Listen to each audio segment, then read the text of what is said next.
Hey ladies, welcome to my channel. Today we are talking about travel. I would consider myself an expert traveler. I have been on hundreds of flights and traveled all over.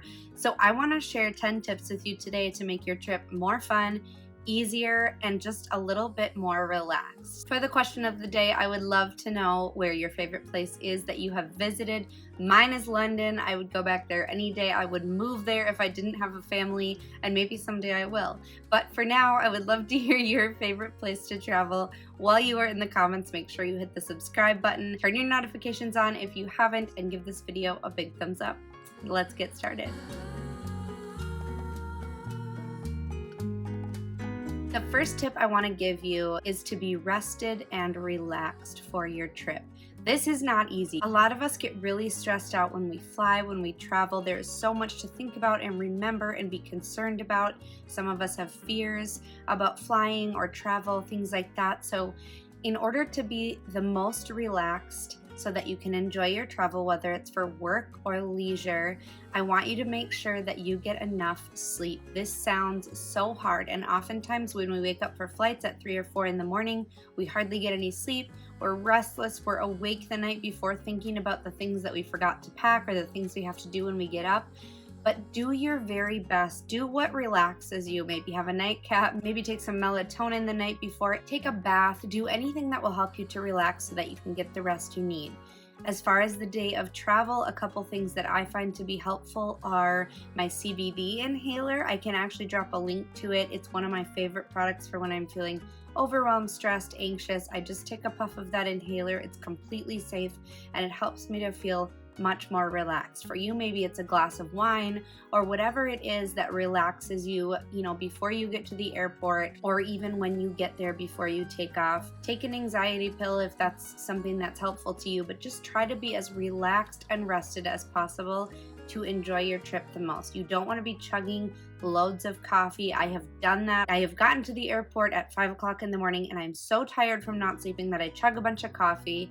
It messes up my digestive system. I don't feel good. You don't want to do that. So just get as much rest as you can and make sure that you do anything you can to relax during your travel.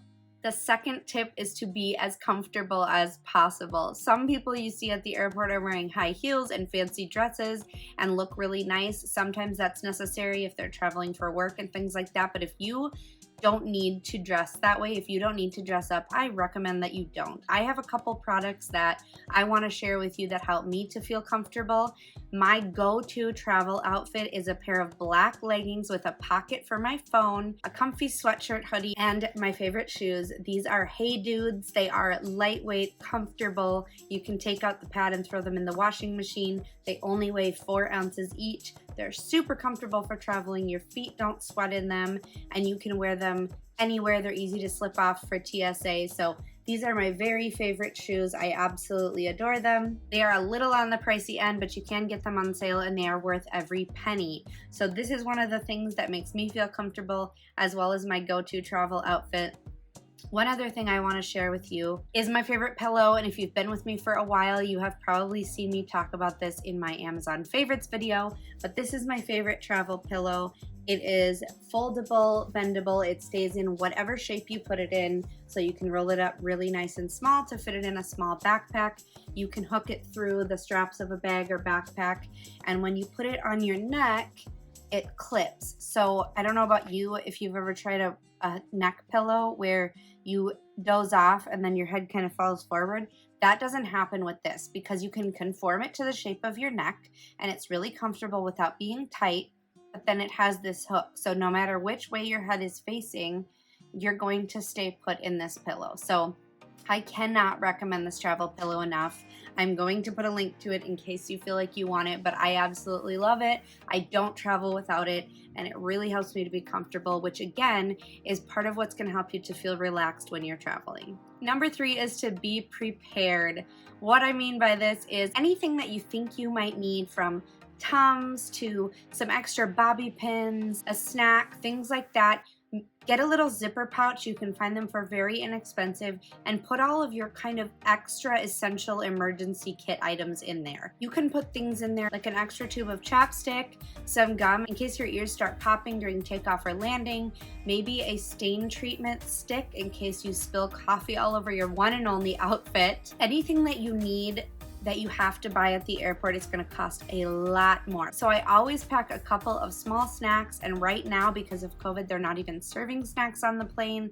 So if you're going to be traveling for more than a couple hours, throw a granola bar in your bag, bring a little packet of Advil, anything that you might need to buy. And I'm not talking about going overboard and stuffing your backpack with things that you might need. I'm just saying anything that you could kind of on a normal basis need and not have access to during travel is something that you want to have a little zipper pouch for. Going along with being prepared, if your flight is not direct, I strongly recommend packing an extra outfit in your backpack. You don't have to do this, but I have gotten my luggage lost more than once and had to go to the store and buy something to wear because I didn't have my luggage until the next day. So I recommend just throwing in something light. If you're a woman, a pair of leggings and t-shirt folds up really, really small. Again, depending on where you're going. If it's somewhere warm, you can do shorts, but just having an extra pair of underwear and an extra t-shirt even will help you be prepared just in case your luggage does get lost or something happens to it. And one other thing I always include in my backpack is deodorant, because Lord willing, your luggage won't get lost and you'll be just fine. But when you get there, sometimes you just feel gross. Or if you're on a long layover, you just want to freshen up. Throw in some deodorant, even a travel size, into your little bag and bring it along with you. Those are some things that help me to feel prepared, and I almost never find myself needing to purchase anything because I have the things that I know I might need along with me already. Number 5, travel light. This is something that has taken me years and years to master. I am notorious for packing way more than I need. I have just recently gotten good at this, and I have to recommend it to you for several reasons. Number 1, you're not going to be worried about your bag being over the weight limit. And if you buy anything at all on your trip, if you're at that 50-pound limit when you leave, where are you going to put it when you come back? If I am checking a bag, I always strive to have it be under 35 pounds so that I have that extra weight in case I do decide to buy something. Maybe somebody I'm traveling with, their bag is over the limit, so I can throw a couple things in my bag. Whatever it may be, I always recommend staying under that limit by as much as possible. Another way that I find really effective in packing light is packing cubes. So I got a set of 7 on Amazon. They were very inexpensive. I got some cute ones. And if you're not familiar with packing cubes, they are truly something I would consider to be essential.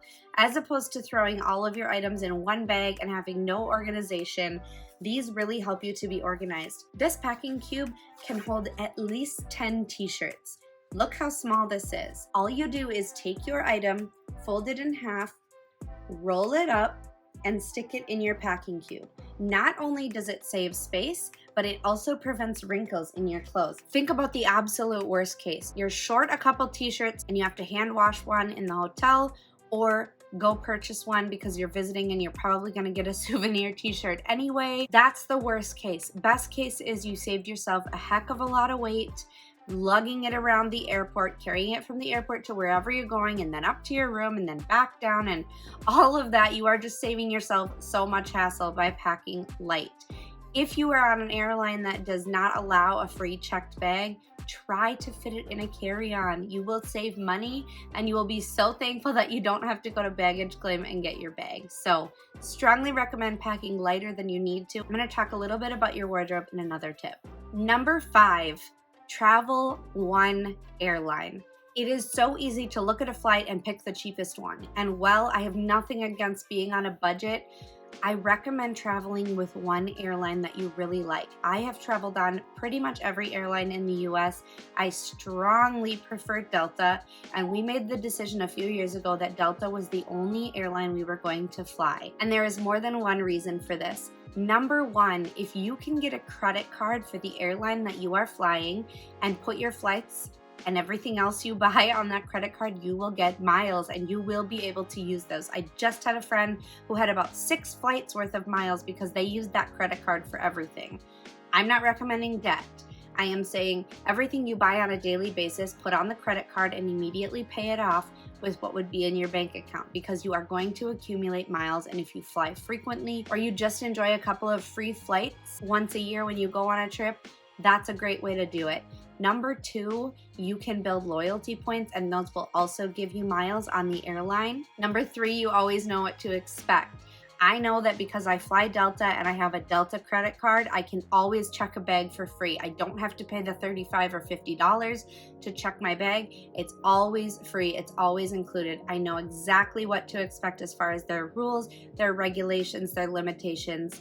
And I know that I'm always going to get quality service and a good flight. I'm not promoting for Delta, I'm just saying that's my preference, but I strongly recommend, for a variety of reasons, that you choose one airline you like and continue to fly with that airline to build up miles, loyalty points, whatever it is that they offer, as well as just knowing and having the peace of mind of knowing exactly what you're going to get on every single flight. Number 7 is to be protected. Now, this is the time of COVID, but no matter when you're watching this video, it is important to stay protected. You don't want to go on your trip and get sick. So a couple of things that I recommend to help with this are to always bring hand sanitizer with you. Every surface you touch, whether it's been disinfected or not, has the potential to hold germs and bacteria. So I always bring a hand sanitizer bottle, as well as sanitizing wipes.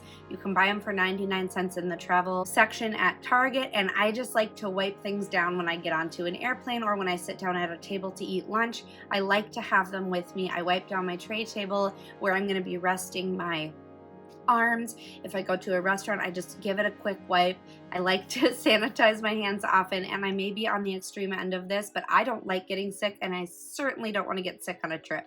So I recommend having those items with you, as well as an extra mask, your own set of Kleenex, and things like that, so that you are always prepared in any situation to drastically reduce the chance of getting sick. Number 7 is to be entertained. So in my little bag here, this is the bag that I bring with me on most flights. If it's a long international flight, I'll bring a bigger backpack, but I like this small one. And inside, I always have 3 things. Number 1, a book to read. I love to read. If you don't like to read, you don't need to bring a book, but bring something that you enjoy doing. Maybe it's a Sudoku book from the Dollar Tree, or crossword puzzles, or something like that. I always have my headphones. I really like Beats. These are the Solo 3. I've had them for a couple years, and they're really high quality. They fold up nice and small to fit in the case. They're easy to use. They're wireless. I love them. They have great sound quality. And then I always bring a pair of plug-in headphones. Now, if you do fly Delta, they'll give them to you for free, and most other airlines will give them to you for $1 or $2. But if you have in-flight entertainment where you can plug in your headphones and get free movies, or even movies that you want to pay for, you're going to need ones that plug in. As of now, the wireless ones don't work on airplanes, or at least not the ones that I've flown on. So I always bring those 3 things, because I know that I can always listen to music, watch a movie, or read a book. Sometimes I'll bring a workbook or a coloring book or something, again, if it's a longer flight or I have a long layover somewhere. And another option is to download a movie ahead of time. If you have Disney Plus or a service like that, you can download movies onto your device for free.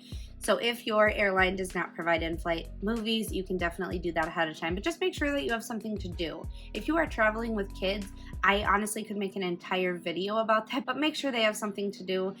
A device is a great idea, and I know you're going to feel guilty letting your kids stare at a screen for 3 hours, but it will give you the peace of mind you need to travel. Otherwise, workbooks, stickers, snacks, little surprises, things like that are a great idea too. Number 8, let's talk about accessibility. This is something, again, that took me a very long time to master. I would always bring a giant backpack packed full of stuff, and I could never even find what I was looking for in it. So, convinced by Amanda, you know her if you've watched me for a while, I finally bought a fanny pack. I think of a fanny pack as being something that my mom used in the 90s, and it was ugly and embarrassing that she used it, but guess what? They're back. So not only are you wearing a cute, trendy accessory, but you're also making things accessible.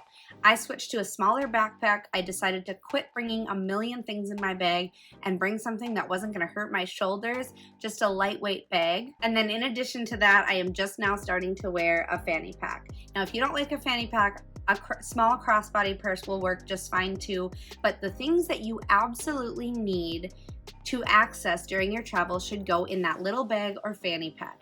So what I put in mine is my phone, my ID, my passport, my boarding pass, a credit card or cash, some lip balm. That's kind of the basic things that I always have that I can immediately access. I'm gonna need those things. I'm gonna need to pull them out and put them away several times, but just having those things super, super handy, ready to access right away is something I strongly recommend. Number 9, you need to be charged. Of course, you're gonna wake up in the morning and all of your devices are gonna be charged because they've been on the charger, but if you're going on a trip later in the day, you're gonna wanna make sure your devices are fully charged. Charge them right before you leave or in the car on the way. In addition to that, I carry a separate zipper pouch with my chargers in it. Most airports and airlines now do actually have USB plugins. I still bring the whole thing with me just so they all stay in one place, but I do bring all of my chargers in my carry-on with me, as well as a backup charger. If your flight is delayed, if you absolutely are in an emergency and need to get in touch with someone, in any situation, you have to have power. So I highly recommend purchasing a backup charger. It doesn't have to be expensive, but make sure your backup charger is charged ahead of time as well, and make sure that you always have access to a way to charge your devices just in case you need it. Number 10 is the wardrobe. So I mentioned this briefly before, but I want to talk to you about how I've gotten to the point where I can pack light and how I make my wardrobe work for me when I'm traveling. Depending on where you're going, it's going to differ. Whether you're going to a beach resort or a cold location or somewhere where it's warm, what you're going to be wearing. Are you going to a theme park? Are you going on a tropical vacation? Where are you going? But I'm going to give you the example of my trip, which by the time you watch this, I will be on, and that is going to Florida for a theme park. I do this very often. I love theme parks. I love Disney. I love Universal. So that's the example I'm going to use, but you can apply these to anywhere you're visiting. For a week-long trip, I recommend that you bring 4 bottoms, 6 tops, 2 layers, and a dress. The way you can make this work is by choosing items that all mix and match together. So if you have a pair of denim, bring 2 shirts that can go with that pair of denim. If you have a black bottom of some sort, whether it's a skirt, shorts, jeans, pants, leggings, any of those things, make sure that there are 2 tops that go with that, and then bring layers that go with each of the items. So most of the time when I travel, I try to focus mostly on denim and black with a couple of pops of color because I know that I can mix and match all of those items. Then I will bring a layer that is a brighter color like green that goes with gray and black, as well as a black or gray layer. As I'm traveling to the theme park, what I have ready and packed are 2 pairs of shorts, a black denim pair and a blue denim pair, as well as a pair of jeans and a pair of leggings. It is going to be a little bit chillier when I'm there in the 60s and 70s, so it's not like I'm going to be wearing shorts every day. I'm also going to bring a dress and a swimsuit with me, but then the tops I'm bringing can all mix and match with all of the bottoms, and I'm only going to bring a couple of layers. I'm also only bringing 2 pairs of shoes. I'm bringing my Hey Dudes that I just showed you and a pair of tennis shoes in case my feet get sore and I end up wearing those a couple days, and then of course I'll throw in a pair of flip-flops for going to the pool. But that's it. I'm gonna be gone for a week, and all of my items can fit in a carry-on bag. Because I fly Delta, I'm not going to bring a carry-on. I'm going to check it because it's free. I have all too often brought too many things and too many outfits and things that don't really go together and regretted it, and I only get to wear a third to a half of what I bring. I have never gone anywhere and thought, I don't have enough clothes with me. If you want to throw in an extra pair of jeans or even an outfit for every day, that's fine, but make sure that you bring things that can mix and match, because what I have done is gone somewhere and thought, I wish I had brought something dressier, or I wish I had brought something more casual, or I wish I had leggings for under this dress because it's chilly out. So if everything you pack coordinates with all of the other things you bring, you are going to be well prepared for whatever happens, whatever the weather holds, whatever activities you choose to do. Make sure that everything you bring goes together. Hopefully you found those 10 travel tips helpful and you are prepared for your next trip or vacation. If you have any travel tips for me, I would love to hear them in the comments box below. Do make sure that you subscribe if you are not already, turn on your notifications so you don't miss any videos, and give this video a thumbs up. Thanks for watching, guys. Have a great day and don't forget to spread love. Bye.